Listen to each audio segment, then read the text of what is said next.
It is also, at this time especially, my duty to apprise the colonists of my resolution to take every lawful means for extending the same protection to the native population as to the rest of His Majesty's subjects, and of my firm determination to punish with exemplary severity all acts of violence or injustice which may in any manner be practiced or attempted against the natives, who are to be considered as much under the safeguard of the law as the colonists themselves, and equally entitled to the privileges of British subjects. I trust, therefore, with confidence to the exercise of moderation and forbearance by all classes in their intercourse with the native inhabitants, and that they will omit no opportunity of assisting me to fulfill His Majesty's most gracious and benevolent intentions toward them by promoting their advancement in civilization and ultimately, under the blessing of divine providence, their conversion to the Christian faith.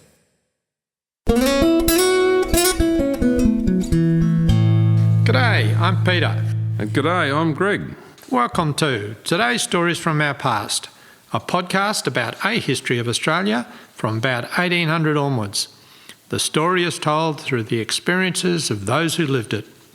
We'll tell you stories about Australia that you probably haven't heard before.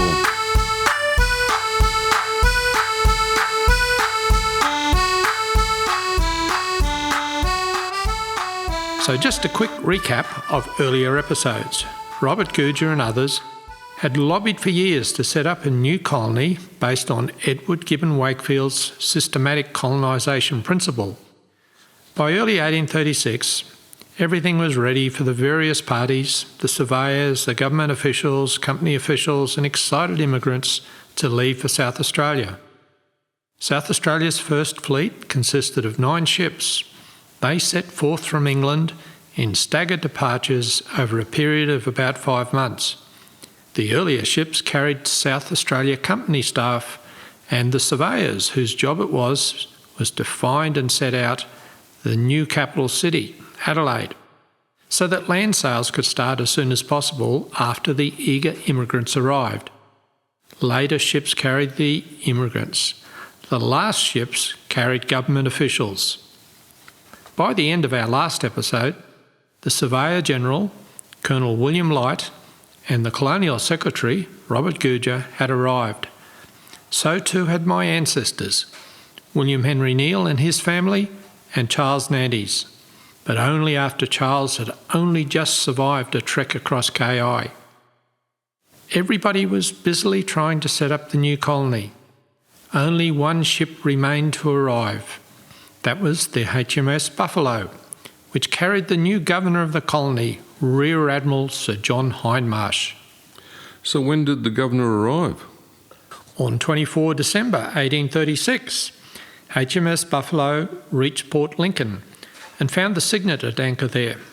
Captain Lipson came on board the Buffalo with a letter from Light saying that the most desirable location for the capital was on the eastern side of St Vincent's Gulf.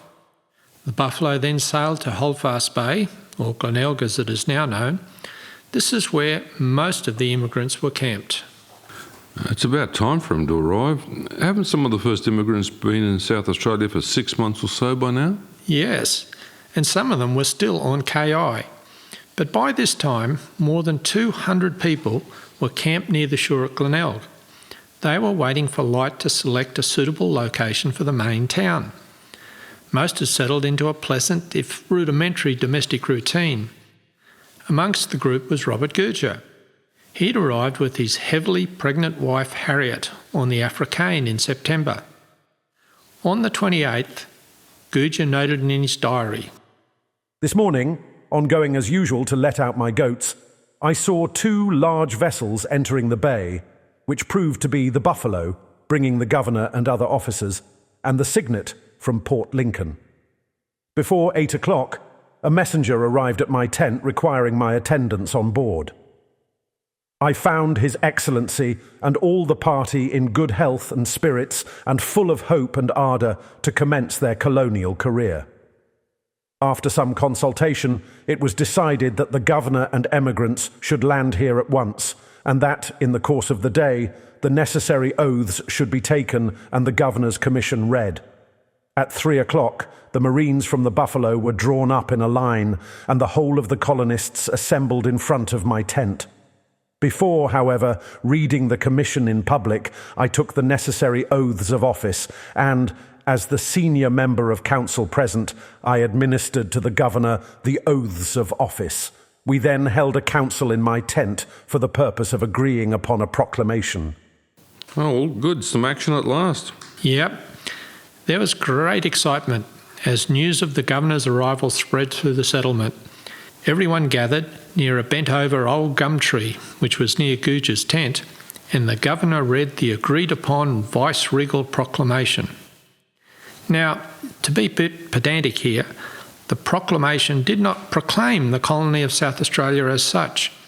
That had happened in Britain before the settlers left, with the passage of the South Australia Act in 1834 and the issuing of the letters patent for the colony in February 1836. Rather, the proclamation announced to the colonists the commencement of colonial government. To this day, South Australians reenact this event. They gather under the old gum tree and recite the vice-regal proclamation. So what did the proclamation say? The Governor's private secretary, George Stevenson, read the first proclamation. It read, By His Excellency John Hindmarsh, Knight of the Royal Hanoverian Guelphic Order, Governor and Commander-in-Chief of His Majesty's Province of South Australia. In announcing to the colonists of His Majesty's Province of South Australia the establishment of the government, I hereby call upon them to conduct themselves on all occasions with order and quietness, duly to respect the laws, and by a course of industry and sobriety, by the practice of sound morality, and a strict observance of the ordinances of religion, to prove themselves worthy to be the founders of a great and free colony. It is also, at this time especially, my duty to apprise the colonists of my resolution to take every lawful means for extending the same protection to the native population as to the rest of His Majesty's subjects, and of my firm determination to punish with exemplary severity all acts of violence or injustice which may in any manner be practiced or attempted against the natives who are to be considered as much under the safeguard of the law as the colonists themselves, and equally entitled to the privileges of British subjects. I trust, therefore, with confidence to the exercise of moderation and forbearance by all classes in their intercourse with the native inhabitants, and that they will omit no opportunity of assisting me to fulfil His Majesty's most gracious and benevolent intentions toward them by promoting their advancement in civilization and ultimately, under the blessing of divine providence, their conversion to the Christian faith.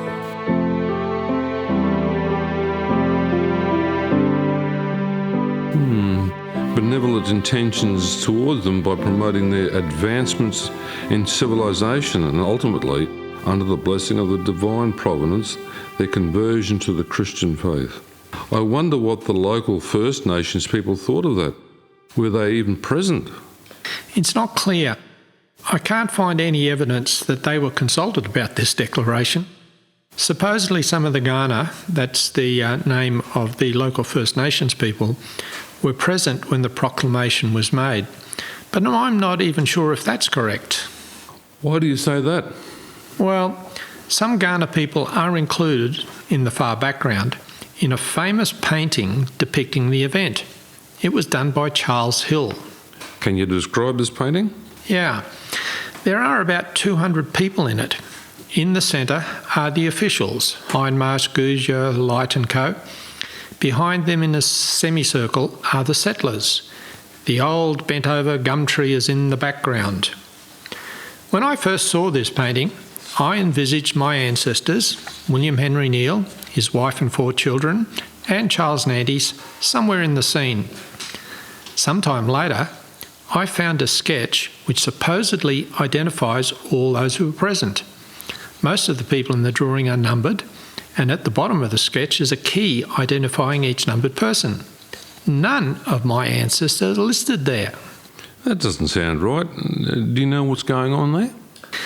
Well, some searching revealed that this famous pictorial representation of the reading of the proclamation under the old gum tree was begun in 1856 by the newly arrived English painter Charles Hill. You remember that this happened in 1836. That obviously means that Hill wasn't there on the day. During the 20 years that it took him to complete the scene, Hill interviewed and painted from life at least some of those who claim to have been present. But for reasons that are unknown, he also included several people who were not there. This includes Light and a group of Ghana people standing in the background in the distance. Although he was in the vicinity, Light did not attend the event. He recorded in his diary, "I heard of the governor's arrival, but having much to do, had not time to go to Holdfast Bay and meet him." If Light wasn't there, then it's probable that William Henry Neale wasn't there either, as he would have been off assisting Light with the surveying. However, his wife and children should have been in the scene. Nor is there any indication from settlers' records that any Ghana people were present, although they too were in the vicinity. Later that night, the Ghana people apparently fired the bush around the campsite, which burnt grandly, according to young Bingham Hutchison, a lieutenant on the Buffalo. This painting's starting to sound a bit dodgy. Yeah, but Charles Nandys must have been there. He was Gouger's clerk, and he may well have recorded the minutes of the meetings that were held on that day. But there are some other issues with this painting. Although several colonists apparently showed Charles Hill the dresses they wore that day, the women present are depicted in his painting in the styles in vogue in the 1850s rather than 1836. So, although described as an historical painting because of its subject matter, Hill's Proclamation of South Australia 1836 must be interpreted with some care. It is essentially a work of imagination with some attempt at accuracy. But all in all, I feel pretty gypped about it. Mate, I'm sure you'll get over it. Anyhow, what happened after the proclamation was read? They had a big picnic, for lack of a better word, sang God Save the King, and generally had a big party. Much is written about this day, but we don't have time to go into detail. Anything else happen on that day you can report? Yes, there's one sad event. Robert Gouger's wife, Harriet, gave birth to a son in the tent where the governor and co had met earlier. However, Harriet was immediately unwell. On 14 March, Harriet passed away. 2 days later, Gouger's infant son, Henry Hindmarsh, died. On the 25th, mother and child were buried together in one grave. It was not a good time for Robert Gouger. Oh, that is sad. So what happened after the big proclamation? Well, the big issue at the time was the question of the site for the new capital. As far as Light was concerned, he had sole discretion on the selection of the site of the capital, and he was busily surveying the area that he'd chosen. However, 2 days after Governor Hindmarsh landed, Hindmarsh met with Light and discussed the proposed site of the capital. Light recorded the following in his diary. "His Excellency the Governor arrived at our camp, and we walked together that we might see the site I had selected. His Excellency expressed his sense of the beauty of the place, but said it was too far from the harbour." Hindmarsh stepped entirely outside his well-defined functions to argue for the site to be at Encounter Bay, which Light considered altogether unsuitable. Hindmarsh was a naval man, and he wanted a nice-looking port. Light disagreed with Hindmarsh and continued surveying his preferred site. Light later wrote in his diary, "The reasons that led me to fix Adelaide where it is, I do not expect to be generally understood or calmly judged at the present. My enemies, however, by disputing their validity in every particular, have done me the good service of fixing the whole of the responsibility upon me. I am perfectly willing to bear it, and I leave to posterity, and not to them, to decide whether I am entitled to praise or blame. Now, I did pay due regard to the suggestion of the Governor, for that suggestion caused me to alter my first selection, much against the grain, and we were only gaining a distance of 1.5 miles over an uninterrupted plain, and for this sacrificing the most beautiful position in the country. During the few days that intervened previously to my commencing the plan of the town, I was incessantly treated with some hints at my want of ability in the performance of my duty. One gentleman, I am told, said that he considered himself a ruined man, through Colonel Torrens and myself, but chiefly through me, and that he would publish my proceedings in all the newspapers in England. I could make no other reply to my informant than that he would be taking a great deal of trouble and spending a great deal of money to prove himself an ass. It would be long and by no means entertaining to relate all I heard about this time, but my mind was made up fully to the permanent settlement, and on January 3rd, 1837, I removed my tent to the ground, where I might be near my work. From that time to January 11th, I was employed in looking over the ground and devising in my own mind the best method of laying out the town, according to the course of the river and nature of the ground. It was generally supposed that planning and measuring out 1,000 acres for a capital was so easy a job that it would be completed in a few days, and the disgrace heaped upon me again became warm. Beaten in his attempt to coerce light, Hindmarsh's next interference was on the layout of the streets, squares and open spaces, another matter with which he had practically nothing whatsoever to do, while still harping on about the question of the site of the capital. Light naturally resented these interferences, as they were serious reflections on his judgment and ability. He laid before the governor the clear and explicit instructions he had received from the commissioners, which were that the choice of the site of the capital was left solely to the colonel, whose own judgment on this point was to be paramount and conclusive. Matters came to a crisis when Gouger called a meeting at the governor's command to discuss the question. A vote was held amongst the settlers. The result was that 218 voted for Light's choice and 137 for that of the governor. This was the start of the end for Hindmarsh. Okay, so Light won the argument and the site for Adelaide was settled. What was your ancestor, the inexperienced surveyor's assistant William Henry Neal, doing at this time? Well, Light can tell us himself what Henry Neal was up to. This is from his diary. From 3rd January 1837 to 11th January, I was employed in looking repeatedly over the ground and devising in my own mind the best method of laying out the town according to the course of the river and the nature of the ground. This being fixed, I commenced with Mr. Kingston and Mr. Neal only. Okay, so your ancestor actually helped survey the site of the city of Adelaide. That's impressive. Yeah, after they finished laying out the streets, the first ballot for blocks was held, and the results were announced by Thomas Gilbert and William Henry Neal. William got blocks 196 and 243. They are in what is now Adelaide CBD, the blocks that run between Weymouth Street and Franklin Street from the southeast corner of Light Square. Oh, cool. I bet those blocks are worth a few bob today. Yeah. Meanwhile, another issue had come up. What would be the names of the streets of the new town? This turned out to be quite an issue. Conflict between Governor John Hindmarsh and Resident Commissioner James Hurdle Fisher over their respective powers extended to even this aspect of the organisation of the colony. Eventually, a committee was formed to name the streets. The committee included Hindmarsh, Fisher, Brown, Light, Osmond Giles, the colonial treasurer, John Morford, Edward Stevens, Sir John Jeffcote, the colonial judge, Robert Gouger, Thomas Gilbert, the colonial storekeeper, John Barton Hack, and Thomas Bewes Strangeways. It selected the street names at a meeting on 23 May 1837. In Brown's version of the proceedings, he says, "The governor brought a pocket full of royal and naval heroes, but afraid of proposing them himself, got Sir John Jeffcote to try.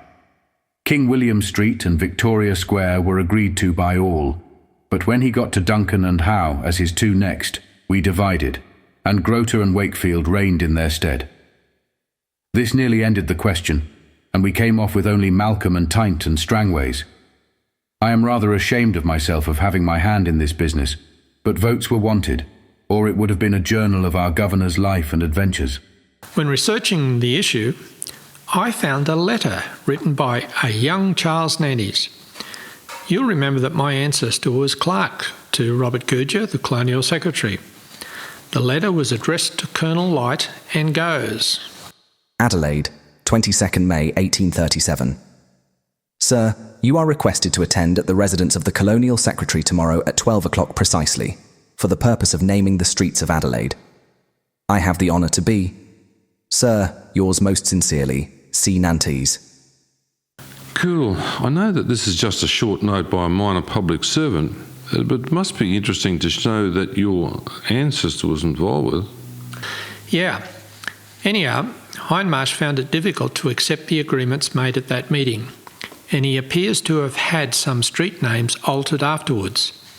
The main street names determined by the Street Naming Committee and incorporating Hindmarsh's amendments was gazetted on 3 June 1837. The naming of minor streets and laneways occurred later on as the city developed. Yeah, it seems that Hindmarsh was overstepping his authority, but as the governor, he probably assumed that he was the supreme commander. Looks like trouble's brewing. Oh yeah. Bluff Jack Hindmarsh arrived without much financial support from the British Crown and the government that he represented. But Fisher represented the Colonisation Commission as the colony's main source of funding through land sales. Hindmarsh had an advisory governing council with Fisher as a member, being resident commissioner, along with the Chief Justice, the Colonial Secretary and the Advocate General. The council regulated behaviour in the colony by setting up a court system, a Master and Servants Act to control workers, and rules for sale of liquor. All this happened in 1837. But Fisher and his allies gradually left the governing council as the rift between his faction and the autocratic Hindmarsh deepened. One step taken was the establishment of a Supreme Court. The first sitting was held on 13 May 1837. Order in the court. The panel for the first jury was Colonel William Light, foreperson, Captain Lipson, Captain Barclay, and Mrs. John Brown, Thomas Young Cotter, John Barton Hack, Young Bingham Hutchinson, George Strickland Kingston, William Henry Neal, George Ormsby, William Wyatt, Thomas Buse Strangeways, John William Stewart, and George Everard. So your ancestor was a juror on the Supreme Court, another role to add to his long CV of different occupations. Did the conflict between Hindmarsh and others continue? Oh yeah. Light, who worked for Fisher, was hampered in his surveying by a lack of resources. To appease Hindmarsh's need for a port, Light surveyed 29 sections at Port Adelaide. Other surveys were held up by disputes amongst the colonists, and particularly those involved with Hindmarsh, to move the capital to Encounter Bay or Port Lincoln. This uncertainty upset settlers anxious to know the location of their land. It also held up public works and fuelled land speculation.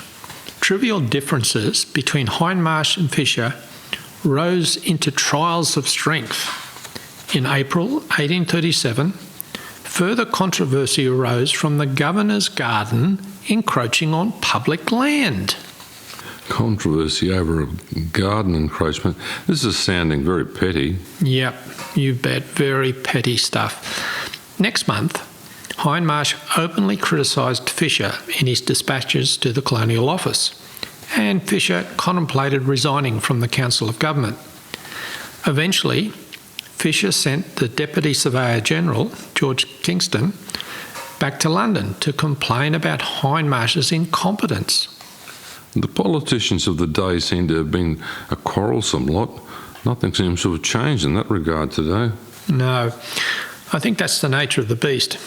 As with politics today, they were soon entangled in party factions, and this bedevilled the progress of the new settlement. Arguments between Hindmarsh, Treasurer Osmond Giles and Gouger were common. It all came to a head on 16 August 1837.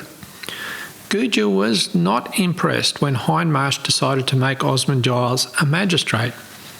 Giles was known to have an irritable temperament. A war of words started between Gouger and Giles, and this culminated in a public brawl. An inquiry followed. A lot of evidence was gathered from witnesses, as well as the individuals concerned, and on the 22nd of August 1837, Hindmarsh suspended Gouger from his duties as Colonial Secretary. Hindmarsh sacked Gouger? What next? Well, Gouger packed up his bags and returned to England to argue his case there. As the bitterness rose, Hindmarsh suspended other public officers. The colonisation commissioners in London brought the matter before the British Secretary of State for the Colonies.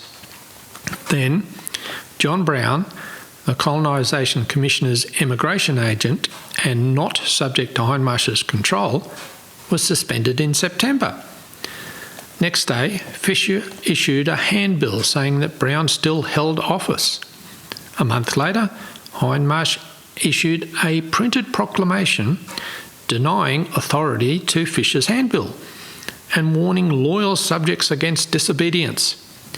Accusations and counter-charges continued, with both sides appealing to London. Meanwhile, the colonists had had enough of Hindmarsh. Hindmarsh was preemptively recalled, and on 14 July 1838 he left the colony after 14 months' reign of squabble. This was to the relief of the bulk of the colonists. By the time that Gouger actually got back to England, he found out that Hindmarsh had been sacked and that he had been reinstated by the Colonisation Commission. Okay, well, that sounds like a whole lot of petty behaviour. But if Gouger was suspended and went home to England, what's happened to your ancestor Charles, who was Gouger's clerk? Well, on 6 September 1837, that's a few days after Gouger was sacked, a government proclamation was issued saying that, amongst other things, that Charles Nantes had been appointed clerk to the Collector of Customs. Charles didn't know about this appointment, and he didn't like it, as he assumed that this appointment was in addition to his job as clerk to the Colonial Secretary. Soon after, Charles writes a letter questioning his change in position, and then, after receiving no response to that letter, he wrote another letter declining the position of clerk to the Collector of Customs. Still dissatisfied with the turn of events, Charles wrote another letter requesting unpaid salary. It seems that Charles was pretty unhappy with the situation. Yeah. I do wonder if this is any evidence of petty politics that was going on between the governors and others. Nantes, being an employee of Gouger, might have been the target for some retribution. Yeah, you could be right. It all seems fairly petty. Finally, Charles writes a letter claiming that he is about to leave the colony and he wants his unpaid salary. He writes, Adelaide, October 18th, 1837. Sir, I should feel much obliged if you would favour me with an order for my account on the colonial government, namely £9 for duty done as constable and £16 for copying 20 opinions of the Advocate General, ordered by His Excellency the Governor as I'm about to depart the colony. I have the honour to Sir, your most humble servant, C. Nantes, Honourable Thomas Bewes Strangways Colonial Secretary Protem. So does he get his salary, and does he leave the colony? I assume that he gets his overdue salary, and I also think that he never intended to leave. I think it was just a ploy to get some action. A year later, another announcement appears in the paper. It's 13 December 1838, and Charles is appointed to be clerk to the Accountant General. Okay, so Charles secures a new position in the government, and what happened to him next? Well, soon after this, Robert Gouger returned to Adelaide from his journey back to England. This happened on 26 June 1839, and he was warmly welcomed by his old colleagues on resuming his office as Colonial Secretary. Captain Hindmarsh had left the colony, and Colonel Gouger, a man of a totally different type of character, ruled in his stead. But there was a monetary crisis at hand, one of the severest the colony ever had to pass through. And tell me, what did Charles Nantes think of Gouger returning? I'm not sure, but within a few days, Charles sends a letter formally resigning his position at the Accountant General's office. It's so hard to know what's going on here. Perhaps Charles had a long-standing grudge against Gouger due to the events that happened on KI. Perhaps Gouger brought news from England about the possibility that the English Parliament would suspend payments to the colony. This would mean that public servants like Charles wouldn't get their salary paid. Anyhow, just 7 days after Gouger returns, Charles resigns his position with the government. It sure seems that Charles is not happy. What happened to him after that? Well, the last record that I can find of Charles in the colony is on 9 December 1839, when he attends a public meeting. After that, Charles must have left South Australia, as he appears in newspapers in Victoria a year later. However, there are 2 non-government incidents that happened to Charles while he's still in Adelaide. Yeah? What does Charles get up to? Well, there's a newspaper report on 30 August 1838 that reads, "We have just heard that Mr. C. Nantes, late clerk in the Colonial Secretary's office, and for some time past employed by Mr. Fisher, was dangerously wounded on Thursday night by a pistol shot. As the matter is under the investigation of the authorities, we refrain, at present, from noticing the report in circulation." Was this a dispute with someone, or an accident, or alcohol involved? My guess is that alcohol was involved in the shooting, but the details are never reported. Soon after, on 22 September 1838, Charles appears as a witness in an inquest into the death of Joseph Bruce. Charles, Joseph Bruce, and others were in a tent, drinking heavily. Bruce also took laudanum and subsequently died. We'll find out in later seasons that Charles Nantes and alcohol had a close relationship. This sounds ominous, but Charles had left South Australia. So what's happening with Colonel Light and his surveying assistant, William Henry Neal? Well, Light found that he had insufficient staff and resources to undertake the work demanded of him. Light and Resident Commissioner James Hurdle Fisher had sent Light's deputy, Kingston, back to England to request more support. The South Australian colonisation commissioners in Britain not only rejected the request, but also insisted that trigonometry surveys be replaced by the faster running surveys. If Light refused to do this form of survey, he was to be replaced by Kingston and relegated to other work. In response, on 2 July 1838, Light resigned, along with all but 2 of his surveying staff. Light became a principal partner in a new firm, Light Finnis and Company, land agents and surveyors, and they opened a rented office in Hindley Street. The firm included Light, his assistant, Boyle Travers Finnis, and other former colonial survey team members, William Jacob, Henry Nixon and George Thomas, who had all resigned in protest at the instructions from the South Australian colonisation commissioners brought back by Kingston that year. Their resignations brought surveying in the colony to a standstill. It was at this stage that William Henry Neal decided that he'd better find a different occupation to being a surveyor's assistant. Unfortunately for Light, his health deteriorated rapidly, and he was unable to continue working in the next year. Nursed by his partner, Maria Gandhi, Light died of tuberculosis at Thurberdon Cottage on 6 October 1839. The whole colony mourned Light's death. Well, that's sad for Maria and for the colony. But what was going on with your ancestor, William Henry Neal?